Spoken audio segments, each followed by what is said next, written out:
So I have these cheap dollar store lights that are solar powered, and it died on me.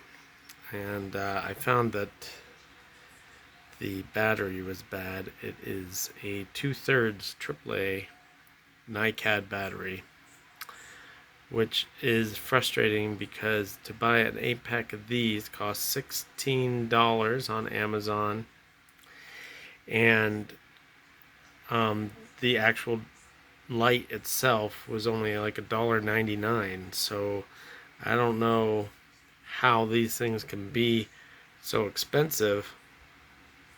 Maybe they're just using cheap ones. Well, I found some regular AAAs, and I decided, why not fit one so that way it would fit in.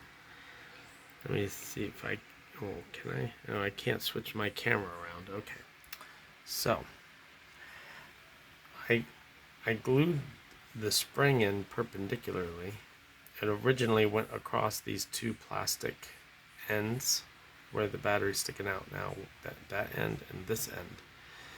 And I decided, well, a regular size battery would fit, but it would have to fit down into the um, device's crystal, or you know, um, well, we'll go with crystal.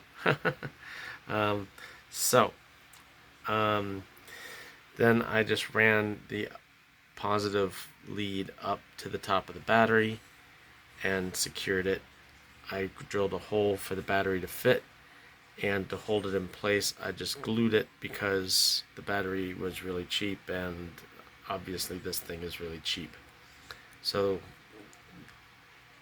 then I used super glue and some baking soda. If you ever tried to use super glue and baking soda, do a couple of tests on something other than what you're using, because it dries really fast and really hard. I had to chip it off and retry. In any case, after all that, the thing fit all back together like so, and the light comes on. I'll show you. Let me turn this here like this. Yeah. All right. Oh.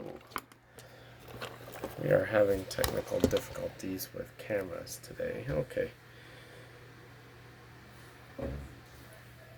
So, just line this thing right up to where the holes are, because I did it all together. And stick it together.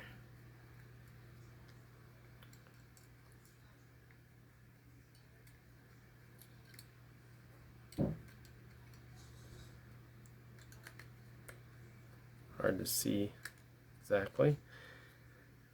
And it works. So then you would just stick this on as usual, and maybe put some more electrical tape around it so you can't see it so much, and then have that in the back. Regular AA versus this one. Now if you can get these, you can get like a 24-pack for $10. It'd probably be worth it, and believe me, the time I spent doing this is definitely not worth it. But I have results.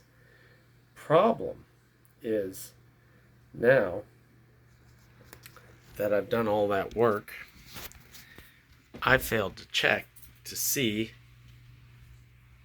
if the photovoltaic cell was working, which is why the battery died to begin with, because it's not charging. I checked it with my ohm meter, and so all this, and it was kind of fun and got it all together, and professional to a degree. All this for naught, because the photovoltaic cell is not working.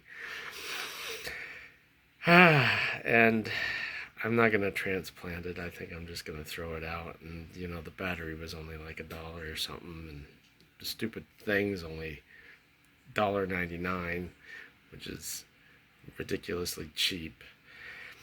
I guess in the end, if you got lots of time and you can get cheap batteries and you want to fiddle around and keep things working until they completely die, then you can do it with a little imagination. But unfortunately, this will only work as long as that battery lasts now, because there's no recharge. What do you think, Doug?